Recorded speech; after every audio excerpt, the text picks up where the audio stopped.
LEGO made a McDonald's set? And this 88-piece, teeny tiny LEGO set is worth how much? What is the story with this very rare LEGO set? What are the rare pieces, and why the heck is this dude rocking up to McDonald's with a crisp $100 bill to buy McDonald's food? Let's learn more about this fascinating chapter in LEGO history. Here's the set, 3438 McDonald's Restaurant. To get this, you had to special order this set. In 1999, if you placed a LEGO shop-at-home order that exceeded $75, you'd be sent this set as a little gift with purchase. And see, that's what makes this so rare. Not as many people would have been placing online orders back in the late 90s. So because of that, there's just not a huge amount of these that exist. I've also heard that this is indeed a US exclusive item. Not 100% sure if that's true. I've seen conflicting reports that say it is, and some say it's not, but I think it is a little more likely that it is a US exclusive, which of course also adds to the rarity of this set. But I've seen a lot of sources saying that the set actually retailed for $10 back in the day. All of this for $10? Sick. Apparently the set was later sold through LEGO Shop at Home after it was sold as a gift with purchase. I've also heard people saying that they bought this at McDonald's itself, but I don't know if that's true. I've not really found a lot of evidence that supports that. Now, the reason this exists is because in 1999, LEGO wasn't doing so hot financially. So they decided to make a few licensing deals with different companies, like McDonald's, as well as Star Wars actually, but we're just focusing on McDonald's. So this was an effort to generate some additional revenue and to appeal to a wider audience. This also paved the way for various LEGO McDonald's Happy Meal toys. You got all sorts of stuff like these strange looking polybag builds, and of course, the now legendary McDonald's Bionicle Matoran. And fans refer to these of course as the Mick-Toran. Such good sets. LEGO and McDonald's actually have a surprising amount of history together. There's actually plenty of tie-in products that they made together. Not everyone was super happy about that though. Yeah, the fact that LEGO was partnering themselves with unhealthy fast food, it didn't sit well with everyone. And I guess that's why LEGO and McDonald's don't really do all that much today. But enough about the history of this set. Let's take a look at the actual toy. Sadly, the sealed copy of the set that I got, it came fairly damaged. You can see the big old dents and the kind of warped box. Ugh. But I mean, you can still tell what it is. The back of the box is rather interesting. It's just a big old advertisement for the LEGO Club. Not all that common to see that on the back of a box, especially the whole box. By the way, I love that this McDonald's employee is rocking the backwards cap. It's so 90s. If you want to pick up a used copy of this set today, it's gonna cost you like $150 US. That's not cheap, especially since this was $10 back in the day. But if you want this sealed in box, then it's worth a lot more. The price varies, but it can go upwards of $400. Although, with the condition that my box is in, this sealed copy is certainly not worth that much. Anyway, LEGO sets are meant to be opened. Let's see what's inside.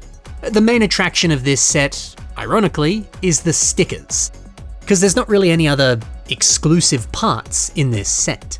Maybe you want to go online and just buy the sticker sheet, that's all you want. Well, it fetches closer to $100 on Bricklink. And currently, there's only 2 of them for sale right now. You'll notice right here, this sticker is the torso for the McDonald's employee. We have seen a few other stickered torsos in the past, but it's certainly not that common. Also, you get this magical little booklet that showcases some of the LEGO sets that will be available in the year 2000. It's so beautiful to look at this, seeing all the old classic sets, and look at the design work on this. The gorgeous borders with the trees and the plants, and look at these Knights Kingdom sets. LEGO really went all out with this. Bro, I would spend hours looking at these booklets as a kid. It just felt so magical. So good to see all your favorite sets, like Rock Raiders. Look at it, it's getting this double-page spread. Beautiful. The booklet actually predates Bionicle. The closest thing you've got here to that would be Robo-Riders. Still pretty wonderful. And of course, the instructions. You can see here the McDonald's worker does indeed require that sticker. Wild, isn't it? But hey, let's get to building. Another little classic surprise would be that the minifigures come with their heads already on their bodies. Again, that's just how things were back in the day, but we don't see that anymore. I want to start off with the car. Bro, I adore this. The style of this feels very in line with some of the other vehicles that came out in the 90s. It's charming, it's cute. It does also feel a bit dated. It's very much a product of its time. I mean, come on. It's a far cry to the kind of LEGO cars that we get today. Those are hyper-realistic and full of insane amounts of realism and impressive building techniques. Both the modern and the older styles are brilliant. I love that complexity. The beautiful model looks just like the real thing. But that enchanting cuteness of this car, it embodies that playfulness and joy of LEGO itself. It's lovely. And the driver is wearing like a frickin' bomber jacket. Heck yeah. Now the McDonald's employee. Fairly stock standard, nothing too fancy. However, I did find something a little wild about this figure. The specific Brickopedia page that talks about this guy, it states that the character actually appeared in 2 other sets. The character, not the minifigure. They say that he worked as a camera operator in 6659, that's him here. And then it states that he was working for a company called Velux in set 1854. I mean, I guess. They do look like the same dude, but I don't know, is this the exact same guy? That might be a stretch. Still, it is fun to imagine the deep lore of this one dude and the 3 different jobs that he had. Also included in this set is this nice little area to eat. It's got some signage, it's nice. I mean, what is this, like 10 pieces in total? LEGO sets were so simple back in the day. But hey, it gets the job done. You know, I do always like the classic LEGO smiley face. But dang dude, sometimes it can be kinda creepy. Service with a smile. The stickers here look quite nice. I love that the menu showcases a burger and fries, but the inside of the restaurant, well, it only offers drinks. That's it. Imagine rocking up to Macca's and they only have drinks. Imagine rocking up and they have no kitchen, no toilets, and the floor is apparently grass. I don't know if this really complies with OHS standards. Anyway, yeah, the interior of the building doesn't have much going for it.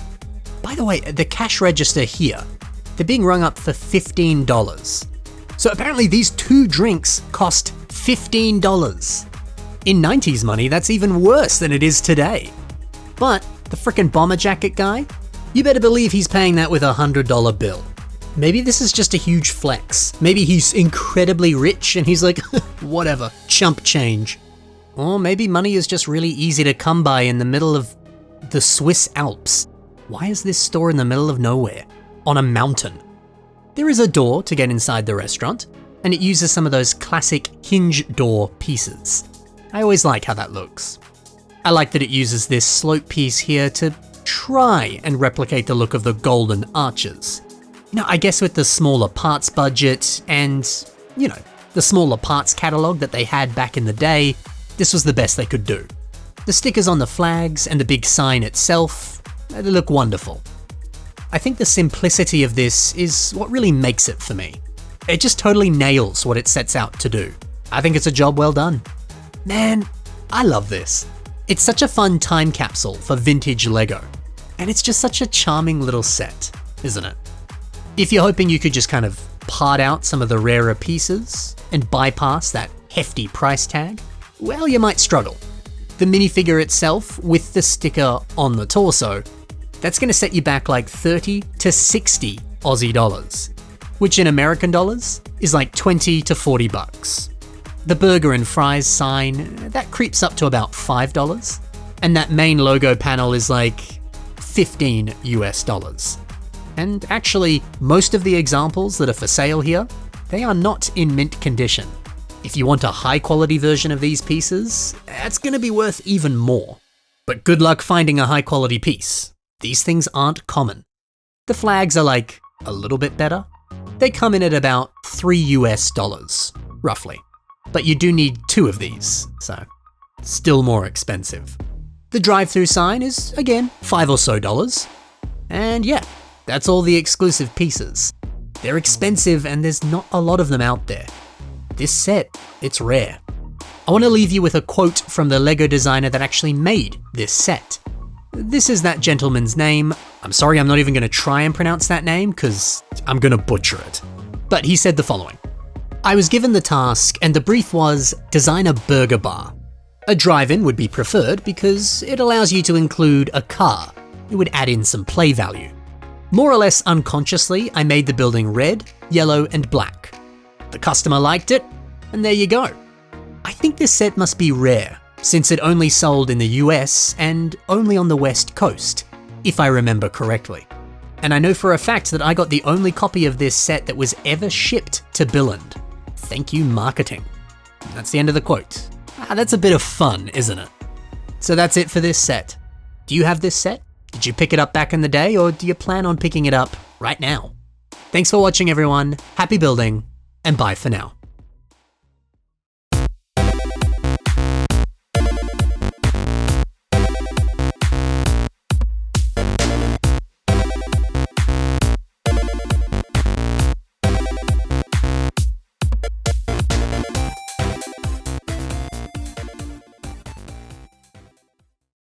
Thanks, Tom.